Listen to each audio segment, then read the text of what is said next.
All right, he got his mic right there. Okay, good. Now, okay, just hold on. Hold on. You ain't gonna, okay. I'm gonna center it, because, I don't want to flip, because it's a light couch. This is a very light, I'm just heavy. Which this is not a weight proficient couch for me, so this nice.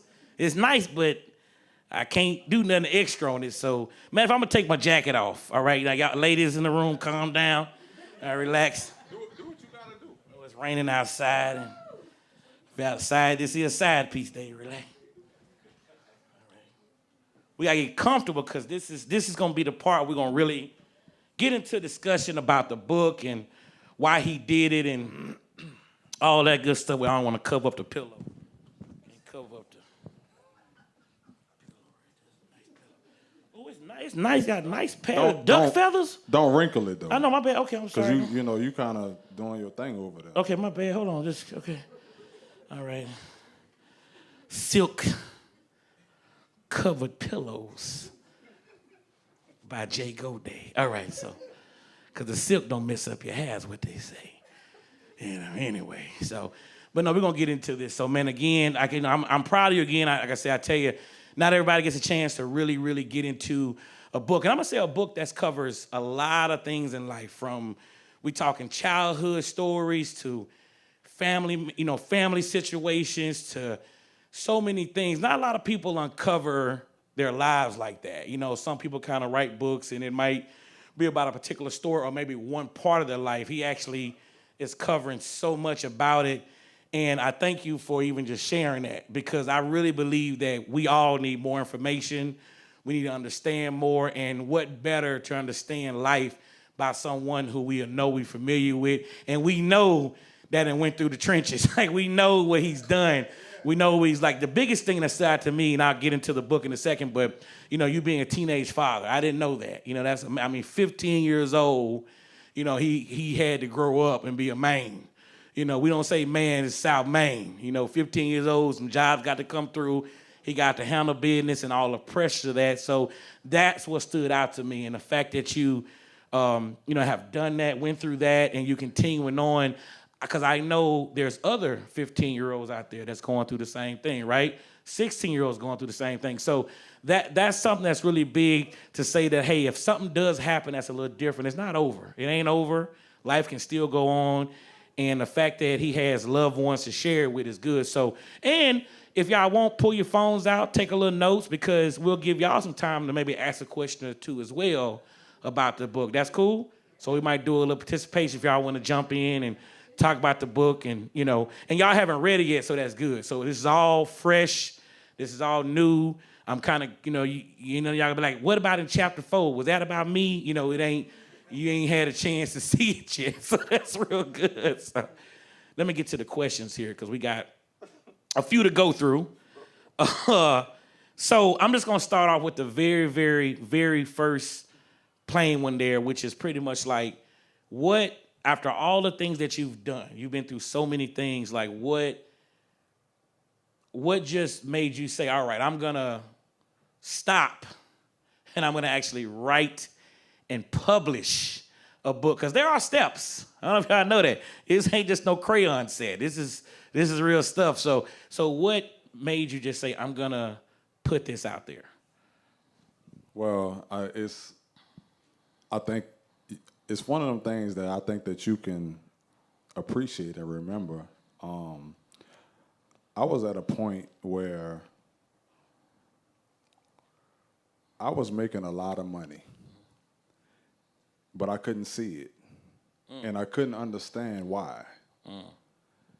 So it made me kind of self-reflect, like just talking to my wife a lot. She's one of the few people I know that actually turns the knife on themselves constantly. Wow. To find ways to grow. And that just really wasn't me. But when you at a point in business, when you making $50,000, $60,000, $70,000 a month, and you can't see any fruits of your labor, you have to either you take a point of self-reflection to find out what's really going on, or you continue to go down a rabbit hole. Right. So I had to actually ask myself, like, well, technically, you don't have a earning disability. Right. Money ain't the issue. You can get money. Right. But there's something. There's more to it of the reason why you can't see the money that you actually are out there getting. Mm-hmm.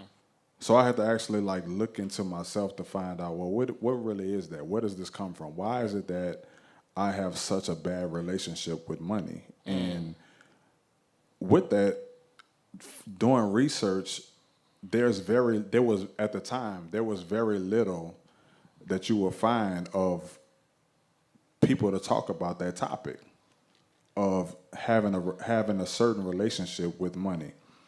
So I found that weird. I found that, like, especially as black people, we come from several generations from slavery, and absolutely, with that, what I talk about in the book is your relationship with money. We was taught from all the way going back to slavery, money was a tool for survival. It wasn't a tool for production. Right. And that's the difference between us and our counterparts, and why the wealth gap is so big is because if you ask 9 out of 10 people, I think I told you this, when we talked the other day. Right. I said, just test it out. Go out there and ask about 5 people, why do they go to work every day? Why do they earn money? And most of the time, the response is going to be, man, I got to survive. I got to feed my family. Got to make it, right. I got to make it. So with that, right, I actually tested that theory. I put in Chat GTP, I said, why do wealthy people use money? And question. Just to see what it was going to tell me. Right. And the response that it gave me, it listed like 20 things. None of them had to do with anything about survival. Right. It said wealthy people use money for opportunity, for philanthropy, for production, for education.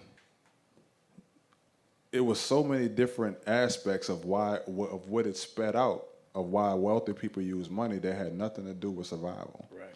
So in a sense, that does actually describe the title, which is "You're not broke, you're broken." Correct. Good. That's a great breakdown. I mean, I know, just for myself, coming from a small country town, to going to college, and I had no idea about money. I had no idea. My folks we didn't really discuss it. It was more just something we didn't really talk about. My mom was an educator for, 40 years.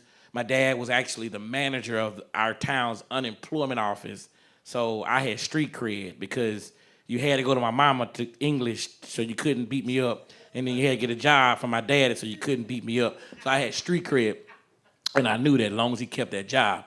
But when I got to college, I got hit with the credit card. The credit card pulled up to the address, and it was right before like homecoming. And I was like, oh man, it's $2,500. They're gonna give it to me? They're gonna give it to They're gonna give that to me? And I remember telling my dad was like, son, don't you hey, don't do that. I say, well, I'm just gonna get a little something for homecoming. Yeah. And that little something went from, a little something. yeah, and I maxed it out fast. $2,500 can go very quickly. I didn't know that at the time. And then a few months later, I was like, oh, they want me to pay it back. Yeah. Because that wasn't your money. Yeah. It wasn't yours. I said, they want me to pay it back. Yeah, so I didn't pay it back, but I eventually did. Yeah, but eventually. it was a valuable lesson just because of the simple fact of, like you said, when you are around wealthy people, they talk very differently about money. Matter of fact, 9 times out of 10, they don't even spend their own actual direct money. No. They're gonna find lines and other opportunities, other place to get it from, and they keep their they value up. use that same credit card. Yeah. There you go. But their training is different. You know, and when I started writing the book, it was me just reflecting on experiences of multiple multiple lessons that I gotten over the years. Yes. From my mom, from my environment, just from different things that I've experienced. Right. But what it taught me ultimately was that people can only teach you what they know about money, what their experience is. Right. So if you come from an environment where wealth is not the common theme, You're not or gonna the know. accumulation of wealth is not the common theme. Right. The common theme is, how do we survive? How do we make it from today to tomorrow financially? Wow. Right? When our counterparts are not looking at money that way. Right. They're trained in a different way. Right. So again, it's not. I couldn't fault anybody. I couldn't fault my environment. I couldn't fault my upbringing. Right. Because that's what it was. It was what it was, right? Right. It was what it was. Yeah. You only could teach what you know. Right. What you've experienced. Right. Absolutely. And that's what I want to ask you. You know? So, I mean, clearly you've been in finance a long time. You've been in investments a long time. You've been knowing these things for a long time. So, like, when did it hit you to say, like, all right, now it's time for me to kind of discuss about, money mindset and kind of put, like, when was it time to say, okay, I've reached this part of my life? Was there, like, an event that happened, or what just made you say, I'm just going to just put this out there. I'm going to do it? So... Because you're busy. I mean, I'm just saying, I'm not to cut y'all. Jay, you busy. I be like, Jay, hey, man, you want to hang out? Jay be like, no, I'm in Seattle right now. I'm on Seattle Street over here behind. He like, no, I'm in Seattle, Washington. So you get around a lot. You busy. You're a family man. So what just had you to say, like, yeah, I'm about to put this out here?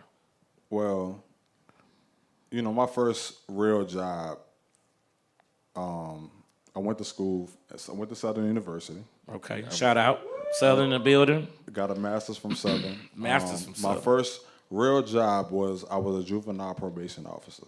And that's what I want to say, too. I'm going to keep that thought right there. But I just want to say, like, just the way you carry yourself, I'm glad you're doing this because you're so relatable. Like, I'm just sitting there looking at that, and, like, people want to be able to share and grow, and I think they would trust you because you look like one of them. You are one of them. You're not this tight stuffed shirt person. You're someone who can sit back in a pair of J's and some shades and then school them. So, like, that's so huge. So I appreciate that because, again, we need that. Our youth needs that. Our community needs that. We do so much talking, but I don't think we do enough actual walking. So Facts. I just want to say that, but yeah, appreciate that. no problem. But yeah, so my first job was I was a juvenile probation officer, and I worked at the Department of Juvenile Services for 4 years before my wife decided that she wanted to start a business. Yeah, there you go. And I remember when she first came to me and said she wanted to start a business, and I was like, yeah, I ain't really on that, but I'll support you though. Right. You want to go through it. I mean, because I've been through that. Mm-hmm. My mom, we had a family business, and I talk about that in the book. There's a chapter in the book called Top Hats. That was our family business. Oh, wow. Okay. My mom, she's right there. Shout out, Mom. She got a hat on right now. Make some noise for Mom. And she was known as the hat lady in our neighborhood. But I watched her start that business, and I was a young kid, 9, 10, 11 years old.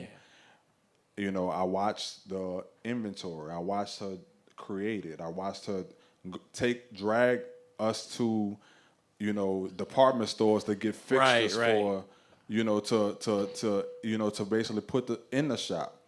I'm gonna give him the crowd. To Don't worry put about it. everything, I'm gonna get him to be able to do all of that within the budget. Yeah. But then I have to help her close it too.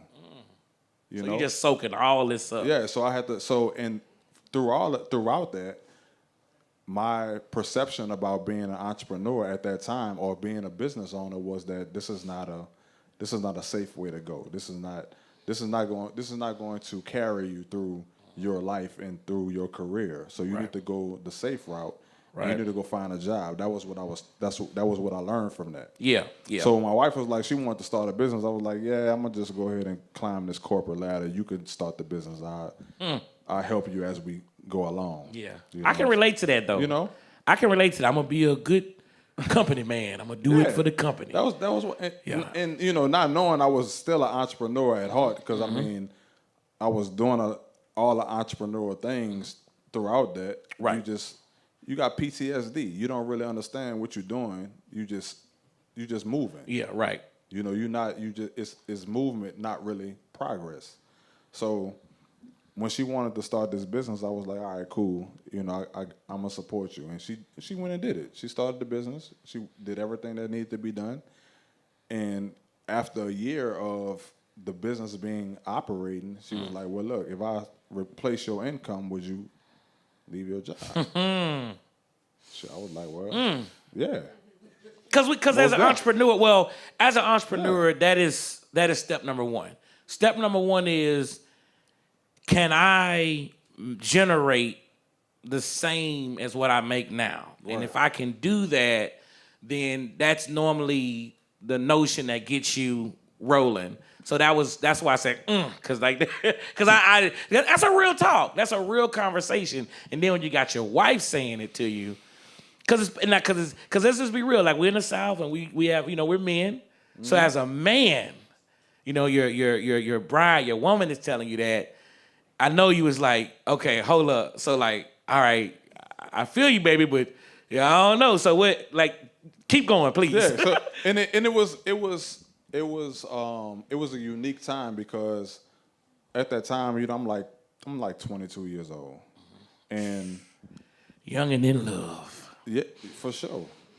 But on the job, I'm learning. Yeah, you just getting in there too. Yeah. You really like. But I'm learning. So this is the thing. When you are an entrepreneur at heart and you go work a job, your brain, your brain like literally never stops. Mm-hmm. So I'm learning everything about how to run an organization while I'm on this job. Right. I don't necessarily like the job, but I'm actually learning how to run an organization. Right. So literally we placing bids. We are going to bid conference. I'm going to bid conferences while I'm at work. I'm leaving the job, going on bid conferences with her, and we. Okay, so you did take the offer. You did say okay. No, I took the offer. I mean, like we was locked in. So you took but you stayed the job for a while. Yeah, I stayed the job for another year. Okay. I waited at least so just to give you some context. The first contract that she got was $800 a month. We just got a contract from Brett. Right. Right. Wow. Then the next contract after that was a 6-figure contract. Wow. So not only did she talk it, she walked it. Right. Hey, all right. So I resigned. We go into the business full-fledged. This is what you talked about earlier about we was in business, and then the flood hit, and we was renovating houses. Right. Right. And that was a big part of our growth of renovating houses, flipping houses, et cetera. But it was at that time where I really started to see how much money could be made and how much potential was really out there. Mm-hmm. So going back to your question was, what made me write this book when it comes to your financial journey of being. You're not broke, you're broken. Right. We made it to a place where I was making $60,000, $70,000 a month, but I couldn't even take my wife on a date. Was it like the overhead that you expenses, or was it just spending habits? It was my financial habits. Cause you do, I ain't lie, you got some nice taste. Yeah, you got some nice taste. I've been around a couple times. I know about taste. So with that, I'm like, well, in my mindset throughout that time. So you got to think, I'm thinking, this was the most money I ever made in my life. Right. Right. slide. Yeah. So I go back and I reflect on my childhood. I'm thinking about all of these years up until this point. Obviously, if you're making $70,000 a month, money is not an issue. Your ability to earn money is not a problem. Oh yeah, yeah. Because 67, you should be able to do whatever You should you be pretty able much to do want whatever to you do. wanna do. 67,000, Right? 60 to 70. We ain't saying 67 just for the You should be able to do people whatever, out there. 60 whatever to you want to do. 70,000. So when you can't do that, that means that the money ain't the issue. You the problem. But what was your what was I don't want to say rock bottom moment, but what was your moment that made you say like, yo, like I really got a problem? Like because a lot of people don't see like what made you say like, okay, like I gotta fix this. Well, I mean, clearly not like you say what you said not being able to take on a date, but Yeah. I mean, but so that was like that's like the thing to resonate with, right? It was a time I can remember I wanted to go out for dinner and I just didn't have the money, but I should have. Mm-hmm. There's no reason why you should be making $70,000 a month. You don't have money to take your wife to dinner, right? So I'm like, well, why is that? People talk about living paycheck to paycheck. Usually that scenario is resonated with somebody working on a 9 to 5. You living paycheck to paycheck. Okay, so what about the entrepreneur? It's the same thing. You live in play to play. But the only thing that's different is that your check is just bigger. Mm-hmm. So now I'm waiting for a $70,000 check. Once I get that check, I got $72,000 worth things to pay. Wow, yeah. So I'm like, but how did I do this? That's because my personal relationship with money was to spend money. Mm-hmm. It wasn't to invest. It wasn't to save. It wasn't to do none of that. It was to spend the money because when you get it, you may not know when you're going to get it again. Right? Right. So that scenario showed me, I'm like, this is really not somewhere I want to be. And I really feel like there's a lot of people that actually deal with this same type of situation, especially our people. So when I started to write the book, when I started to research on financial trauma, financial behavior, and really started to understand how people actually utilize money psychology.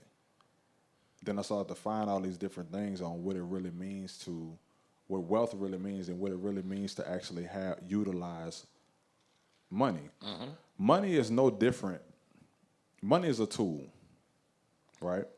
So we all know about people going to school for a trade or people going to learn a certain skill set. Right. The difference is that we have an expectation to use money as if we just supposed to know how to do it. One of the things I talk about in the book is I say, ask yourself, when is your first recollection of using $1? I remember my first recollection of taxes. I remember that. That was a painful, because I had saved my little money up and I went to the store with my dad and I knew the price was like $3 for whatever I wanted. And I got to the counter, I had my $3 on the dot. And it was like $3.34 and I like lost my mind. I was like, I don't have it. I'm short. What is this? And like it broke me. Like it really did. I remember that, But like, just think about it though, right? Yeah. Whatever age you were, whether some of us started 27. I'm just joking. Some of us started working the job real early. Some of us started it was whatever it was that you did. Your first encounter with you being able to use money on your own.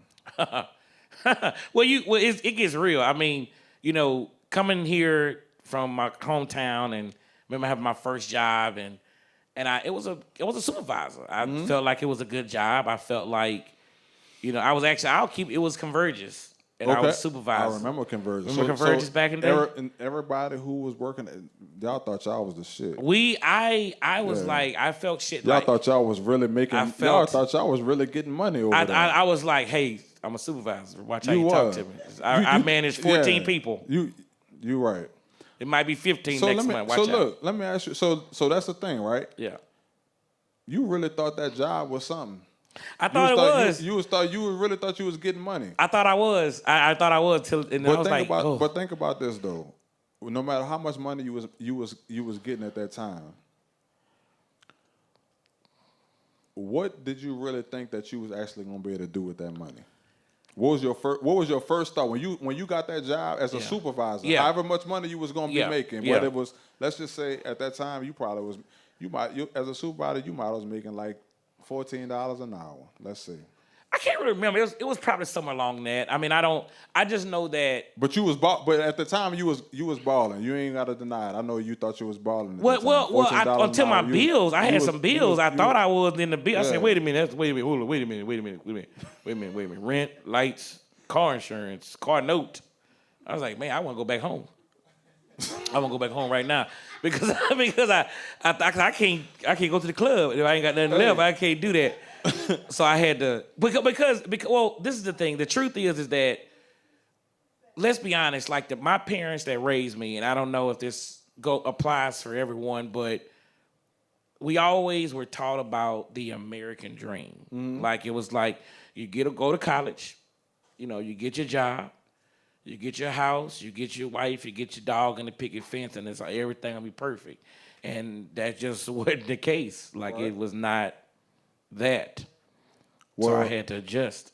Facts. We all did. Yeah. Because that was just going back, right? And when I wrote this book, I literally went all the way back to slavery. Because what we was taught, even our ancestors, we not that far removed. We about 5 to 6 generations away, right? Yeah. So one of the things I reference in the book is if you are 35 years old, in some families you can actually have a conversation with somebody that had a connection to slavery. So at that time, resources was about survival. Resources was money. Resources was crops. Resources was anything that you can trade for you to be able to live a certain type of lifestyle. And still today, that's what our people have. That's what we hold on to. When our relationship with money is about survival. So I go back to say, money is no different. Money is a tool. It's no different than a carpenter using a hammer. The difference is that how skilled is that carpenter to be able to use that hammer? Yeah. If he's very skilled, then he can actually do some great things. He can build a house. He can build a commercial. He can build a lot of things if he's really skilled. Right. But if he's not, he could be dangerous. He could hurt somebody. Yeah. Right? Yeah. The same thing with somebody with money that don't look at it as a tool. If they don't know how to use it, they can hurt themselves or they can hurt somebody else. That's what I was gonna kind of jump into. Like, I mean, we're in a very social state. Like, I've had a chance to live in a few states, and Louisiana is very social. Like, there's so many festivals, there's so many football games, and just so much stuff, balls and things like that. Like, how have you been able to kind of navigate some of those things and focus on what you're doing? And is that something in the book that you address? Just because we all have to kind of come across and deal with like certain lifestyles and certain things that may pull our money to where it's like it's an event every week. It's like it's something to spend money on every day. So like, what would you say to that, or is that something? Because you have a lot of control, and I'm telling you, that's something to admire. You know what I mean? You in the lab, you in the gym getting up shots. Everybody might be partying, because when you even told me you was doing, I was like, he ain't having a party for real. Because you be working. You know what I'm saying? So like, break that down for me. I mean, the people. We're gonna deal with distractions every day. Every day. Every day there's going to be a distraction that's going to deter you from whatever the goal is that you're trying to accomplish. But it all determines on how bad you want it. How bad do you really want the thing that you say that you want, and what you're not going to let get in front of you to stop you from getting it? Wow. So going back to, for me, that $60,000 to $70,000 a month thing was really real for me. That really touched me in a way to say, if you don't really find out what your root problem is, you will never achieve the level that you aspire to grow to. Wow. So, for the people, just quickly, like, what was your root problem specifically? Did you want to share that? Like, I was a spender. I love nice things, and I married a woman who grew up in a household that she was taught to save. My father-in-law right there, he taught her to save. Shout out father-in-law in the building. But you know, so one of the things that we talk in the book is financial personalities. The spender, the saver, the overextender. Right. You know, those are real things. So you have that in the book. That's pretty cool. Yeah, okay. So okay, you know, I've read a few. Yeah, I know. I read sometimes. And you know, you got like your Robert Kiyosaki, you know, rich dad, poor dad. You got what's the other one? What's my guy? I can't think his name, but you know, there's several financial books that have been out there talking about mindset, different things. How does this one compare and differ to another financial book? Because someone who's listening, like, well, because you got people out there. I ain't saying nobody in here, but you got people out there be like, what you gonna tell me about finance? I know all about finance. I know all about finance. So I read all the books. So I got someone in this room that reads books a lot, and he walk around with an umbrella right now. You can't tell him nothing. He think he's the book master. So how does your book compare, or what place do you think it fits along those? So most what I would call financial gurus that you would see on social media, like Dave Ramsey and people like that. Yeah, they address teaching you how to accomplish the end result. They teach you want to learn how to save money. They'll teach you how to save money. You want to learn how to invest. They're going to teach you how to invest. Right. You want to learn how to flip houses. I'm going to teach you how to flip houses. You want to learn how to trade. I'm going to teach you how to trade the stock market. They're going to teach you how to get you to the end result, which is what you want. As the consumer, you want to be able to do the end result. You want to be able to make the money. That's all you really care about. That's true. As the consumer, we care about what's the end. Mm-hmm. Ooh, that's a big word, consumer. But go ahead. That's a big word. I want to get big to that part, yeah. right? Mm-hmm. So that's what they play on. Right. But But what they're not talking about is that 90% of us have financial trauma. Right. So even when I teach you, I could give you a blueprint right now on how to flip a house, on how to trade money, right, on how to look at the stock market, on how to make money in any capacity. But if you are not financially healed from your trauma, guess what you're going to do with the profits that you make? What I'm going to do, Jay? You're going to blow it. Oh, Jay. I'm going to buy all the king cakes out there. You're going to buy all the king cakes. All the flavors. You're going to buy all the shoes. They got a banana pudding one. You're going to buy all the cars. You're going to buy all of that. You're going to do all that. True. You know, because we haven't addressed the root cause. Yes. Yeah. Yeah. Right? Mm-hmm. So anybody can learn how to get the money. Anybody can learn that. Yeah. Yeah. We could teach that all day. But it's about what you do. So when you get the money, though, what you gonna do? So when people see people that have went broke after winning the lottery after 3 years, or that's true. They've launched these grand businesses and made millions of dollars, but they broke.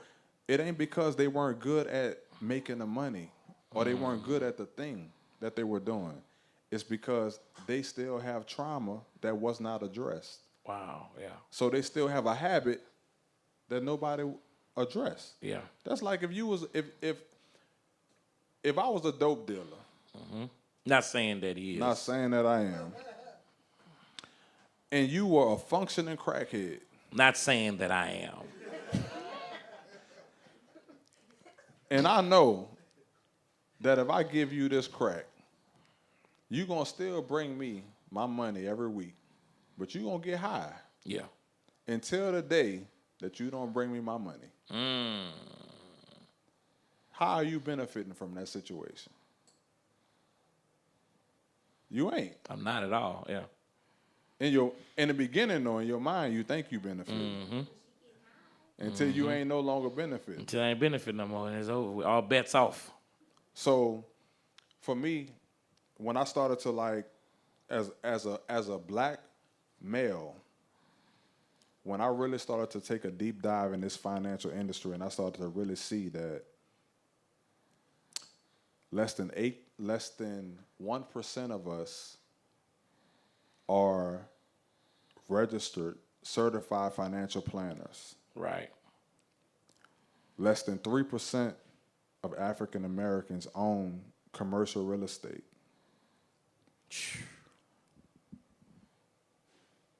Then it started to really dawn on me the fact that, okay, well, we really can't do anything because we don't make decisions. We're not even in the position to make a decision because we don't own nothing. And then when we talk about a wealth transfer, we can't transfer wealth because certified financial planners work with people who work with individuals and families that have at least 500,000 plus of wealth that can be invested. Right. So if you don't touch that, right? They got capital. Yeah. If you're not in that bracket, then what happens to you? You don't get the information? No, you don't get it, no, right? You out. You go get a job. Which is a very big population of people. Right? And that's real numbers you're talking to. Real numbers you're talking. So when I started to really look at that, I said, well, okay, most of the people that actually need what we're talking about, they look like me. They're not going to have the capacity or the capability to actually access the resources that I may have been privy to. Right. I'm in corporate finance. I'm around wealthy people all day. Mm-hmm. I met a couple of them. Ain't none of them going to the hood though. No, I haven't seen them in there yet. Matter of fact, I hadn't been in there in a while. Because I think about it, but go ahead. It's not about me, but I hadn't. So the book was basically about. So in the book, I go through a series of events from my life that address financial trauma.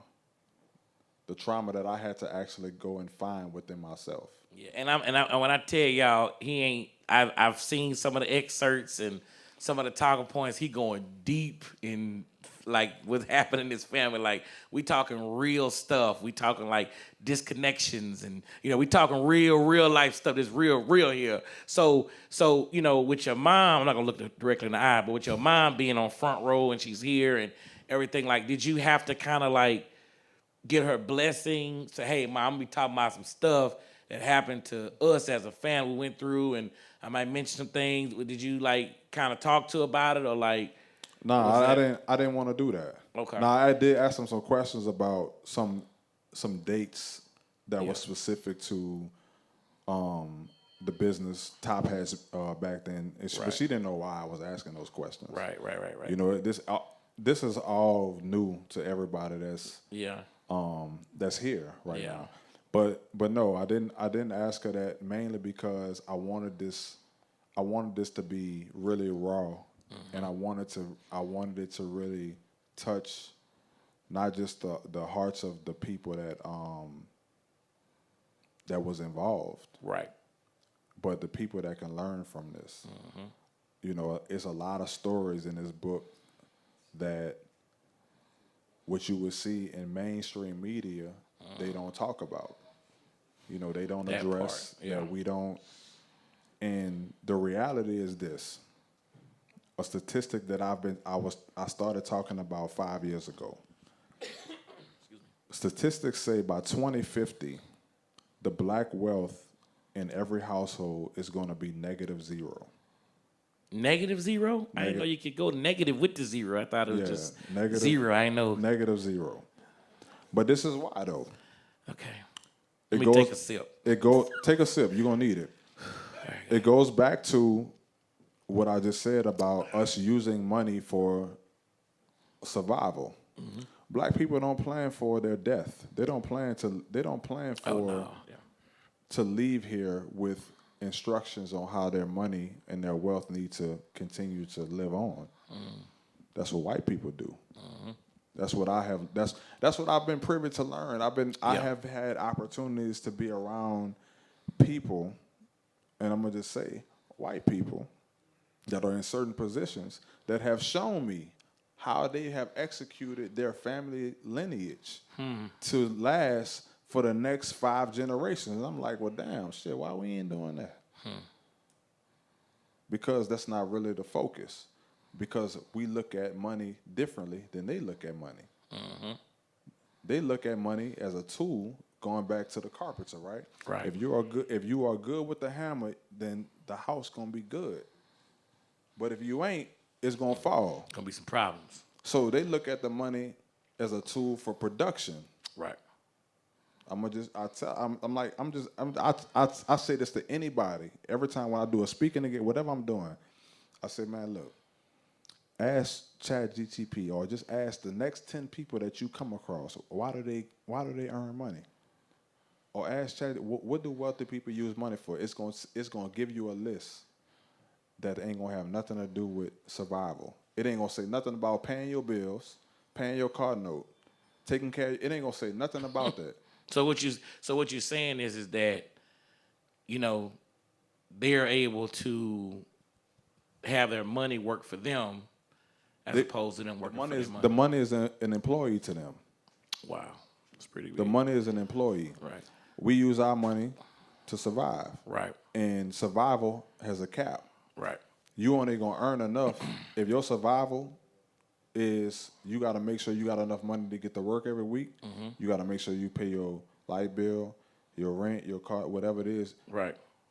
You're gonna make sure that you earn enough to do that.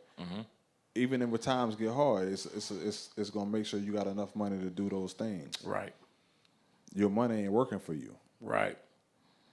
But they looking at their money to work for them. So if you're working for your money, that means your money's in control. Exactly. I just did a bar. Y'all better snap. We doing snaps for new folks that walked in. We doing snaps for the new. We actually never discussed. I just made it up off the top of my head. But I like the snaps that you've been to some poetry slams. Yes, you have. You know, she's cultured. She knows what's happening. So now it's 9:25. Yeah. Okay. Now this is your event. You're the man of the hour. So would you want to continue with a few more questions? Would you want to hear a couple from the crowd, or you just want to just drop the mic, walk off, and turn up? What do you want to do? No, I'm not going. Well, I do want to turn up though. We gonna do this. Your birthday, y'all. We gonna do that. The birthday once a year. Gotta do it. So. But what would you like to do? So what I would say is that I wrote this book because I believe that what I call the free life. I believe everybody should experience what a free life should and what a free life should look like. But in order to do that, you have to be financially independent.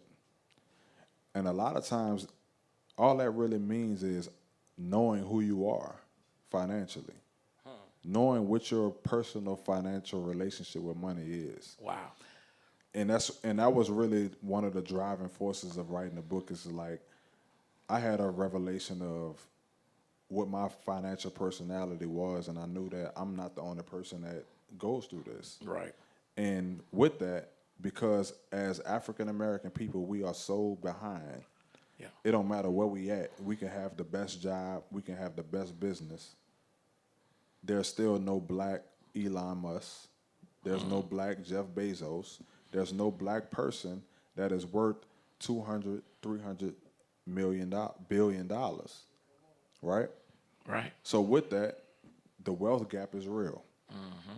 And if we don't start identifying how to transfer our wealth with meaning, then we'll end up in a position where we have no existence. Yeah.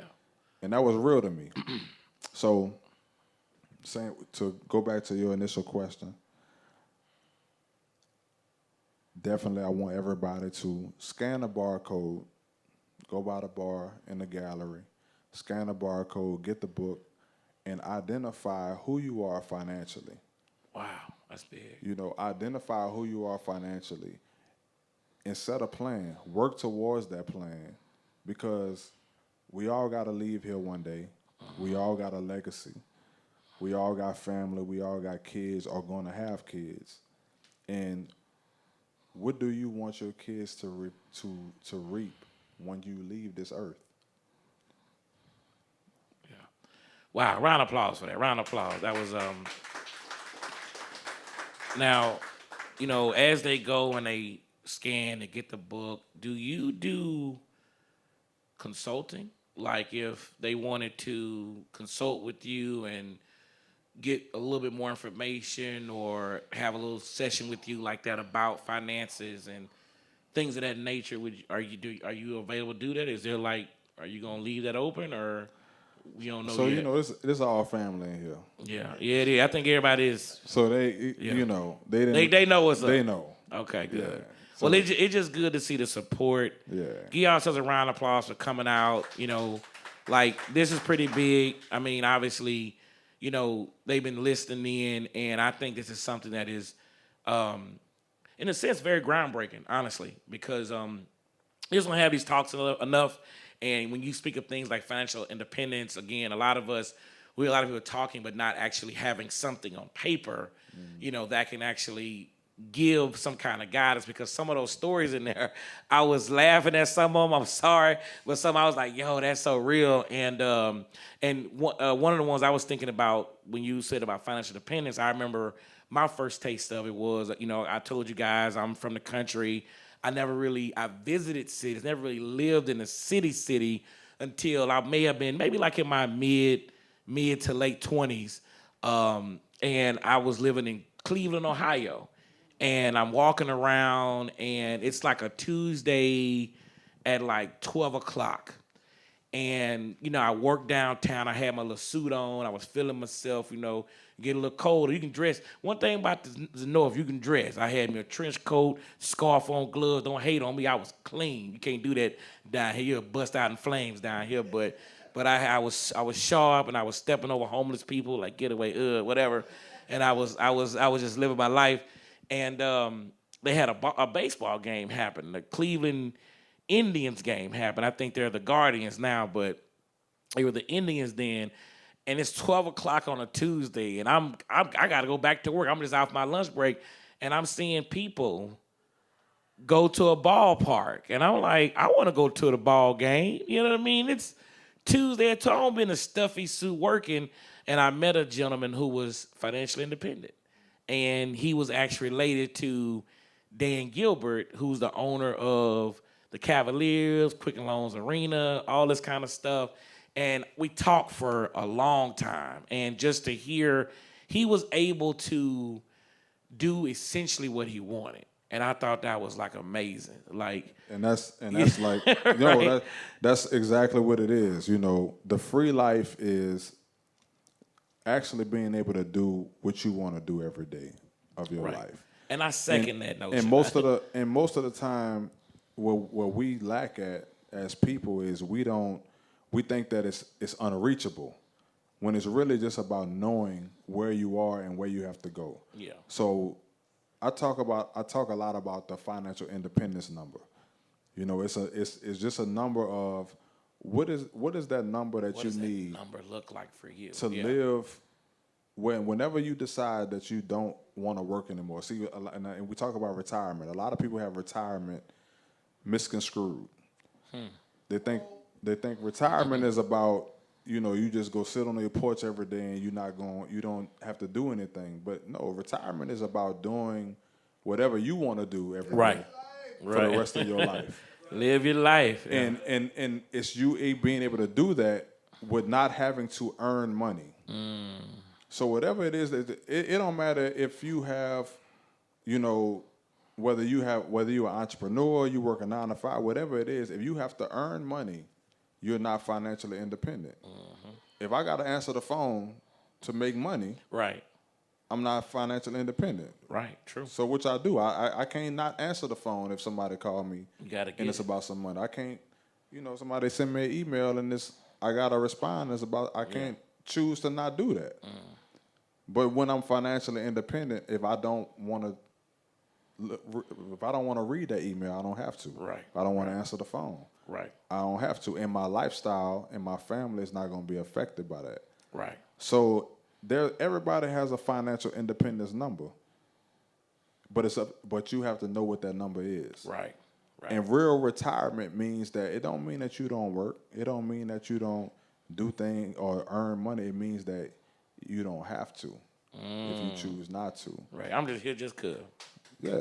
Right. I'm here just cause. So if I want to get up in the morning, I'm going to read books to fifth graders, then I could do that. Right. That's what you want to do. And I don't got to, and I'm not worried about if I'm missing out on some money. I'm not worried about missing out on a business deal or whatever. Right. So it's really just about knowing where you are and where you need to be and working towards that goal. Right. So you can actually achieve that. So I got a quick question for you. So and then if is it okay after my question we can get a couple from the crowd? Yeah, for sure. Is that cool? Okay. So if y'all got a couple questions, get it ready. But question for you, Jay. How do you deal with the doubt? What I mean by that is like, you got people in a circle, folks you might be like, hey, I'm gonna write a book. Okay. Or hey, I'm working on this investment deal. I'm doing where's that again? Okay. You investing in which okay. How do you deal with the doubt? How do you overcome that and say, man, I'm still gonna do what I'm doing? Because I do what I do. That's a good question. I've never really been a person to seek the opinions of others. Because I truly believe that whatever it is that's in your mind, there's a market for it. There's somebody there there's some audience that believes in what you are already thinking. So the first thing that you got to be aligned with God. So if you align with God and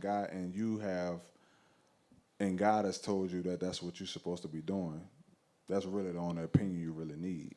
All right, y'all heard that, huh? Y'all caught it? So when you make the decision and you're gonna be committed to that, it's just up to you to carry it out. Right. Now, whoever gravitates to it from there, that's who it was for. Yeah. Wow. I've never really lived in that space of doubt or naysayers because I don't really see who they are. I just never really saw it. I remember telling my wife this one day. She was like, I was like, if anybody in my life ever hated on me, I would have never known. Wow. Because you would have to have done something very blatant in my face for me to really know that you was a real hater. Yeah. To me, for me to really know that you was really hating on me because I really wasn't paying attention to you like that. Because if I ever put something in my mind that I was going to do, then I was just going to do it. And if it didn't work, it wasn't because of you. It was just because of me. Yeah, it is. You feel what I'm saying? Yeah. Because I'm not gonna lie, like from when I met you, like I don't know if y'all meet certain people that when they say stuff, you don't even question it. You be like, well, we about to go jump off the bridge today then. You know what I mean? Like I know it's a bridge out there and it's a high one, but we about to go jump off because you speak with that confidence, and I think that's pretty good. I know they're gonna see that in the book, and I think a lot that's gonna rub off on a lot of people. Because you would have, a lot of people do get stopped like that. And that's, and if you've been there before, I know we've all been influenced by someone or somebody who we might even trust or love, who might have said something to us, and it makes us kind of second guess, and you might ever get to that thing that you know that's there. Because I had a similar situation. I moved to California. It was a very daunting situation for me because when I got there, I kind of locked up because I'm seeing the Hollywood sign. I'm seeing oh my God, that's Paramount Pictures. I'm seeing Warner Brothers Studios, and I'm freaking out like, this is all the stuff I saw as a kid on TV, and how do I mount up to that? And I remember my brother heavily doubted me, like heavily doubted. He was like, "You ain't gonna make it. You ain't gonna make it." Like every 5 seconds. And I remember seeing at the time the dollar menu was a big thing then. It was huge then. And I was like, "They got McDonald's out there, right?" He was like, "Yeah." Well, dollar menu is dollar menu no matter what state you in. It's under the laws of the business. Right. And I remember I got there and I took a picture of the dollar menu and I sent it to him. And we haven't talked since. But the point is that he didn't like that. No, we have. I'm just joking. But like you said, sometimes I think you just got to go with your move. You got to know what's there for you. So, so we're going to take a little pause. We're going to let some people in the audience. Any questions out there? Anybody got a question they want to ask Jay about the book and his journey? Yes, and I shouldn't have to come to you. You should be loud enough because we all good, strong country folks up in here. So ask your question, please.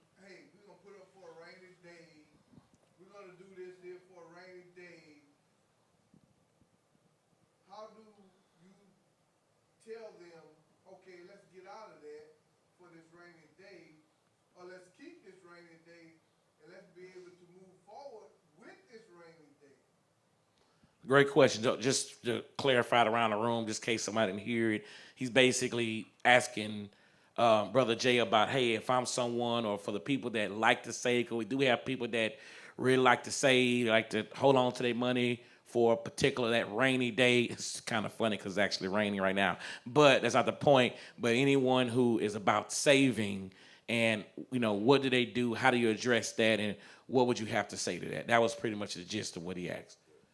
So saving is not a bad thing, but it's the intent and the mindset that you have while you're saving. So historically, a lot of times, especially as African American people, those of us that are have been successful at saving, we save with a scarcity mindset. We save out of being scared. We save because we're just scared of the unknown. And with that mindset, our money does not have a direction. So we're saving, but our money ain't really doing nothing. So you might be and this is real. This is a real thing. I got friends. They money in a shoebox. They saving money. Some of them got 6 figures in the shoebox. So they saving, but how is that money actually working for them? It ain't doing nothing for them. I got homies that when Hurricane Katrina hit, they had money in the shoebox and that money is gone. When the flood of 2016 came, I could tell you right now, me and my wife had an office that was in the flooded area, and we had money in a safe. And I said, "Look, we need to go get this money, because if it's gone, it's gone. If it's gone, it's gone." So if you're not saving with a purpose, emergency savings is savings with a purpose. If you got an emergency, if you saving that for an emergency, if you putting up in an emergency savings account, that should be 9 to 12 months of your expenses, of your monthly expenses. That's your emergency savings, right? So that's one savings account. Then if you got another savings account, that money should actually have an agenda. It should be serving you. One of the things I talk about in the book is that are you serving your money? Is your money serving you? So a lot of times, those of us that do save, if our money don't have a certain objective, then we're really saving because it's just a scared mentality. one of the things I said about in the book is one of the things that I learned is that every dollar needed to have a job. Oh, wow. Your money is going to be able to work harder than anybody that you ever employ while you sleep. Your money being taught, being in the right place, is going to be able to produce way more than you could ever produce. We all got a physical time clock that we can actually go out and produce money. You think about what you do every day. It's only a certain amount of hours you could work. It don't matter how strong you are, how much you could do. It's only physically a certain amount of hours you could put in. But your money put in the right place could produce way more than you could produce physically. Wow, that's a good answer. Good answer. Okay, any other question? Yes, please. You in the hat. No, you right here, front row, and then I go to behind you. Hi, Yvette. But what is going on right now as far as the dollar is concerned? Okay, they're talking about, I actually bought stock in Bitcoin, or bought something I didn't know what I was buying some years ago, and it made a profit, and I sold it. So right now, in relation to the dollar, what are we going to do as far as trying to prepare ourselves the possibility that we may not be dealing with that paper dollar? Now, I read about the Bitcoin, and what's that other one? Crypto. The crypto. Well, I didn't, no, that wasn't so much a couple of years ago, some years back. It was the Bitcoin. That was sitting in stock, and the stock was cheap, and I'm like kind of a gambler, you say I'm gonna try this out and see what it's gonna produce. Right. And it did. Now, what are we gonna do as far, and this is the question, this is the answers that you gotta come up with for the future. You have to show what direction we should be going, and not me, because he got off of bad habits for me. Oh, no. Now. Oh, yeah. You see how you dress? I didn't say, but the thing is that, what are you going to do? How are you going to portray this to people? Say your sister and your auntie, your cousins and your friends and family. Okay, guys, this is what we're seeing for the future. We got to try to. Nobody's going to jump into this. People got to be eased into it. Because black people are not used to having a lot of money, except for her. But other than that, they want to invest. They want to, they want to know initially what we're going to do, how we're going to do it. And you got to be the one to say, hey, are they real? Or is this going to be real? Is this real? This Bitcoin thing. Because like I said, I bought some of it and I didn't even know what I was buying. So you're talking about the value of the dollar, and also along with The dollar bill. yeah. So what she's explaining is a prime example of why we are billions of dollars behind the curve of our counterparts. See, example, let's say if she had a financial advisor, but in order for her to have a financial advisor, she had to have 500,000 plus of investable assets. So Assets. if she had that, right, Right. the question that she's asking, she wouldn't be asking. Because what she just said was a key thing. She invested in something that she didn't have any really idea of what she invested in. But if you work with a real financial advisor that's licensed, they're a fiduciary. Some of us in here have real estate licenses where they're fiduciary, or you have that means you have a responsibility to advise your client Right. in the best case Right. scenario to do the best thing that's in their Ethical. interest. Yeah. Now, on the financial sector, the fiduciary, they only have a financial obligation of somebody that has $500,000 plus of investable assets. Most of our people don't have that, right? So who do we talk to? Right. We can't talk to them. They're not really looking to work with us because we don't have. They're not going to be able to make 2% of a management fee to work on our portfolio. They work their time. We don't have a portfolio. So we're not going to get the advice that we need Right. to actually do what she Flourish. just asked me, right? What she just asked. Right. Because that question that she just had, hey, I got some money. I might have 10, 15, 20, $25,000. That's still significant amount of money, especially for me. Right. For me to be able to invest, at least to start a portfolio, to grow, to build some wealth. But if I ain't got 500, we can't talk. I can't get your knowledge. I can't get the actual understanding. I can't get the blueprint. I can't get the guidance, right? Right. So that's where we actually fall short at, because there's a whole population of people that are not at the $500,000 level. They might be at 450. Yeah, I'm at like 497. Yeah, I you got right. 3 more thousand. They might be at 300. Yeah, I got it. You know what I'm saying? So they ain't broke. Yeah. It ain't even that they broke. It ain't Right. even that don't have a good life. But just because you might make 7 figures, that don't mean you got good financial habits, though. That don't mean that you can't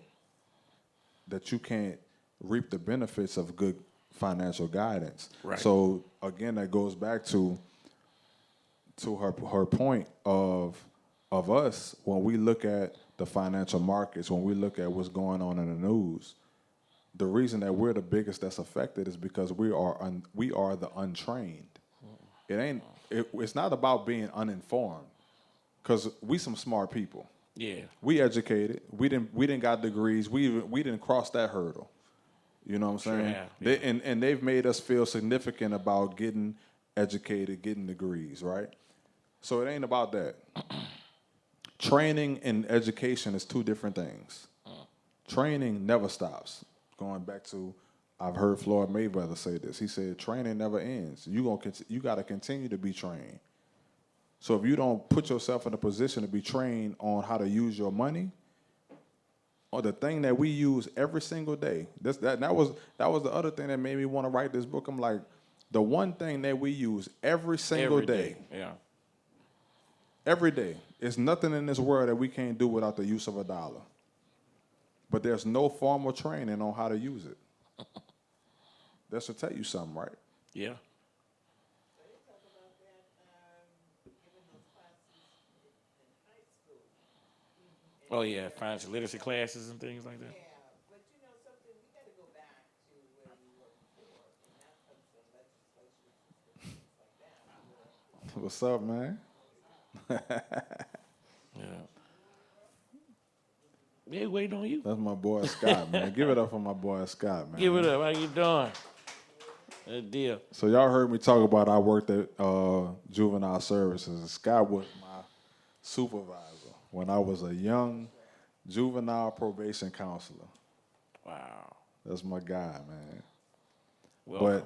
But yeah, so we got to wrap in a second. But again, we gonna like this our family. We going Yes. down the street to my boy Spot. Yeah, Dark 30. Dark 30. It's right across the street from We're gonna be able to go Watermark. ahead and have some good conversation, sip on some good drinks, have some wine. We're gonna right around the corner.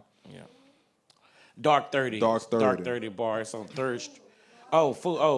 Oh, you said food. I didn't No, I say ain't say food. food. Oh, she said yeah, food. they gonna Okay, have to- they yeah. tired of drinking. They're tired of drinking. They're gonna get hungry. They're They gonna have to drank eat. enough. We're gonna have You to. want to do one more question? Yeah, We'll we'll do take one more. All right, we had one more. I think in the hat right here. Didn't you have a question? Yeah, well, I had stepped away a minute. My wife just told me I might have missed some stuff, but the question that I had that if you understand about investing and making your money work for you, how do you know where to put your money and how do you go about investing in things to make money for yourself? So again, I'm always go back to you have to first start with understanding who you are as far as your personal financial relationship with money. Because, and I'm gonna just tell you from experience, I've learned how to do so many things over the course of my life and my career financially. I know how to trade. I flip houses. I've done developments. I've done a lot of investing over my career, and it was a time in my life to where I made a lot of money through business practices and investing, and I squandered my profits because I didn't have a good relationship with money.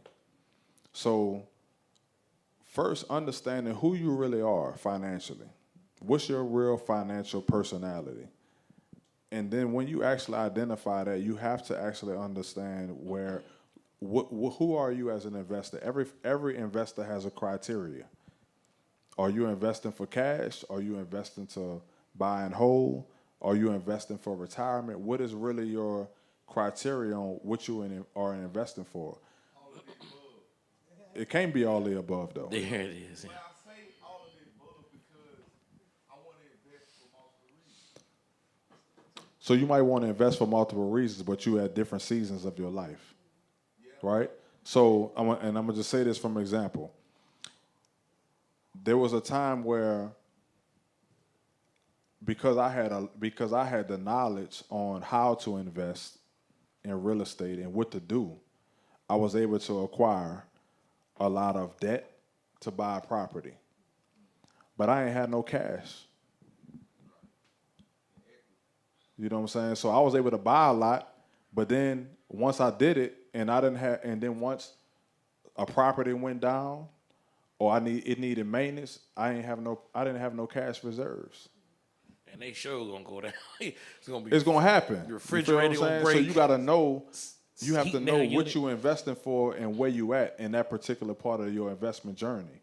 So what I should have did, I should have broke it up in stages. At that time, I should have been investing for cash. I should have just been flipping houses and just retaining them. When I was flipping houses, when the flood hit and we was renovating all of those houses, I should have just been stocking up cash. You know what I'm saying? Just stocking up $200,000, $300,000, and then investing for long-term holds. But you got to know where you at. At that time, I really just didn't have no guidance. I was young. I didn't really know. We was flipping houses. I was getting the money. Then I was spending the money. But I should have just been putting the money up. At that time, I should have been investing for cash because it was available. I could have put up $500,000 at that time if I was really thinking like that. And then took that $500,000 and leveraged it and started buying properties to hold. Because when you actually buy and you counting on rental income to come in, but you ain't got no cash. When the rental income don't come in, then what you gonna do? You gotta get it. But as an investor, that's not your purpose. That ain't what you're supposed to be doing. That ain't what you're supposed to be doing. You're supposed to be investing. So you gotta know who you are at that moment. You got to know what your relationship with money, what your personal relationship with, and what you're investing for. What's your criteria? Why are you really investing? So in other words, get the book and it'll show you about which way to go. It's going to show you it's going to show you what not to do. Oh, that's good. That's the real, thing. That's the real start. good. It Yeah. ain't going to show you. The book is not about teaching you what to do. It's going to show you. It's teaching you about what not to do. Wow, that is pretty cool. That is pretty cool. Round of applause. Round of applause. And what I'm gonna end with is what is the next steps?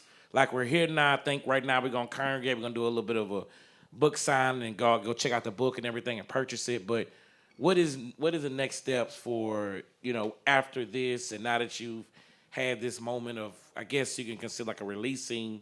What are you looking to do next? So my goal, over the next several months is we're planning a financial literacy tour for HBCUs. Wow. Our theory has been, we have a nonprofit organization that's based upon financial wellness. We work with a series of financial professionals, from financial therapists, CFPs, I'm a CFA candidate, which is a certified financial analyst. And we work with those individuals. The goal of the organization is to give the underserved community access to financial professionals that's designated for affluent communities. That those are people that they will only have access to those type of financial professionals if they had a certain amount of money. So over the next several months, we are developing a financial tour of financial workshops with HBCUs, because our theory is that we want to teach the youth on what not to do before they actually mess it up. It's easier to teach you what not to do before you do it, opposed to having to go back and fix it when you already do it. So, Good deal. Round of applause, y'all. We made it. We did good. Give yourselves a round of applause for hanging out with us on a rainy night. So we're gonna ask that, DJ, you still with us? You good? Give it up for DJ Poster back here, y'all. He's doing a great job tonight. He gonna turn this back up, so y'all make sure y'all take a little moment. Okay, hold on. Sorry, one more. We have a word of encouragement here. Hold on, one moment here. Yes, sir. The word of encouragement. Yes, Mr. Gaudet here worked for me back a few minutes ago. He dressed like this back then too. Yes, he did.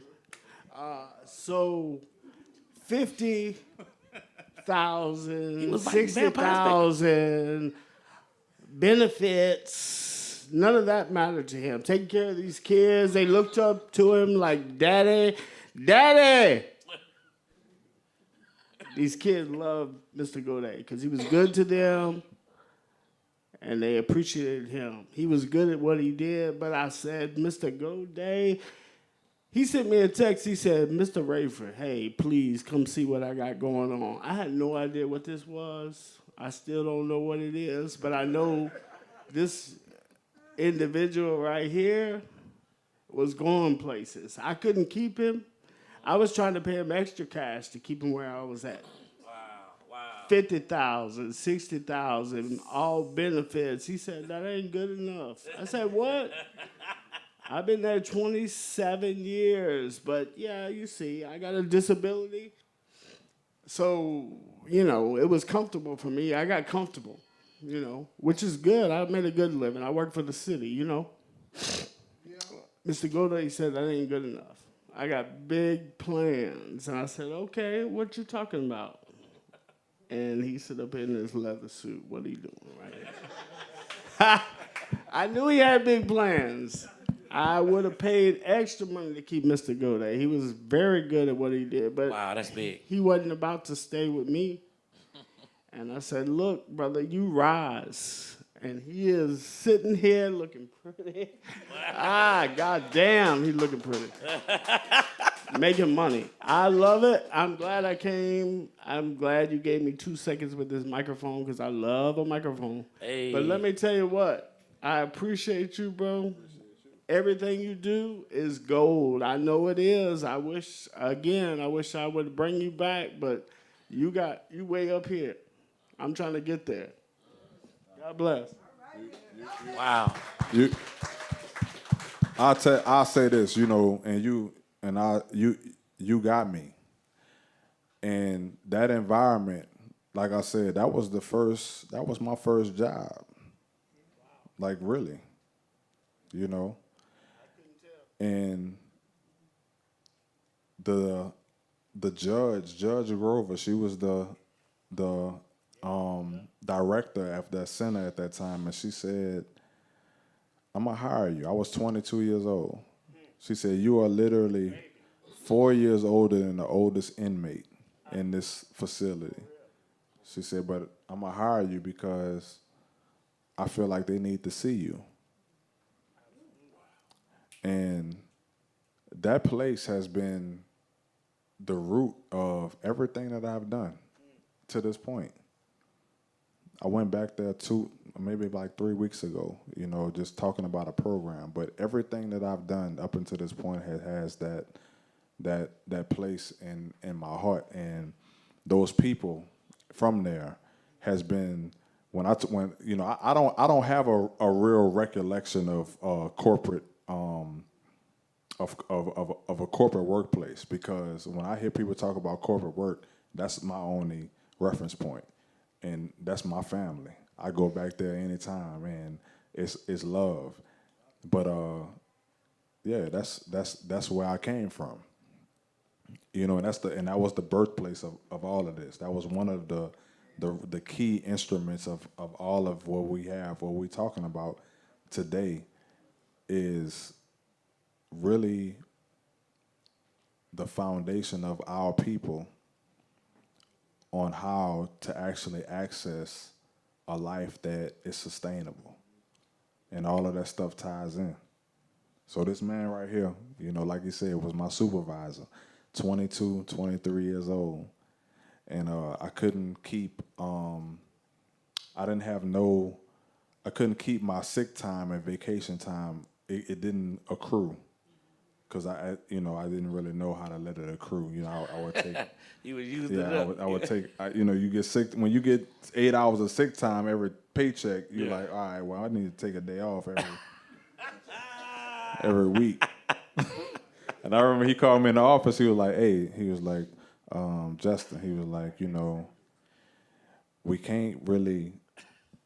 can't allow you to go negative. Because if something really happens, Right. well, the city's still supposed to be able to pay you. And I was like, all right, well, if I got 16 hours, I'm good, right? And he was like, he put his head down. He's like, man, get out of my office, bro. My point is he was excellent at what he did, but it wasn't enough. He had much. I mean, his plateau was here. I saw it, but I didn't understand it. But I see it now. I mean, I can't say enough about his work ethic. I saw it. I didn't want him to leave. I'm trying to get people like him. It's tough. 22 years old. Can you imagine a kid coming in doing what he was doing? I mean, really. Wow. He was a father to these young kids who are out here street. Some of you're going to go outside and your car ain't here. He was keeping them out of it. They done took it. I'm sorry. But that says a lot about your character, though, too, though. The It fact does. that you came It here really tonight does. to share that with us. Not many people do that, because some people, even though they may see it as more for you, they may see people go forward, but they won't acknowledge. And the fact you come out, you acknowledge that, that's very big. So we thank you for doing that. Again, he just asked me to be here, and I said, yeah, I had no idea what I was coming into, but I said, I will be here for you, brother. And that shirt kind of nice, too. Shirt kind of nice. I'm just saying, shirt nice. You dress nice, too. Jay can't. I know it's your night, Jay, but yeah, that's your wife there. Good job, wife. So good. So you want to send us out, Jay, or close us out? Or how you Yeah, wanna do it? I appreciate everybody. This is all family, so definitely. Facts. I wouldn't Great have family, too. done Great this. family. I wouldn't have done this any different. It was funny because when I actually sent out my guest list, I was really surprised that I had 100 people to send the invitations to. And Right. everybody that know me know if anybody has saw me move around this city, you probably only saw me with either my wife or nobody. Facts. So this is totally outside of my element. I don't do stuff like this. I don't really like to have attention on me. That's not really my thing. But I do like to show love. And one of the biggest things is I like to put people on. So doing this tonight was really just it turned out exactly how I expected. Hey. And I appreciate everybody that's here. And man, let's just finish the night. Follow us to Dark 30. Dark and 30, we heading let's there. finish it off. Let's do it, man. Another round of applause, man, again for Jay. And go check out the book. And I think it turned out good. I think he did a good job in doing it. I think it turned out all right. So yeah, you sure you don't like yourself like that? I see a lot of pictures up here and stuff. Got letters spelled all correctly, J-A and the Y. I know. So yeah, but we appreciate y'all. Thank y'all again. Give us something, poster. Yes, sir. Yeah, it's my rapping time.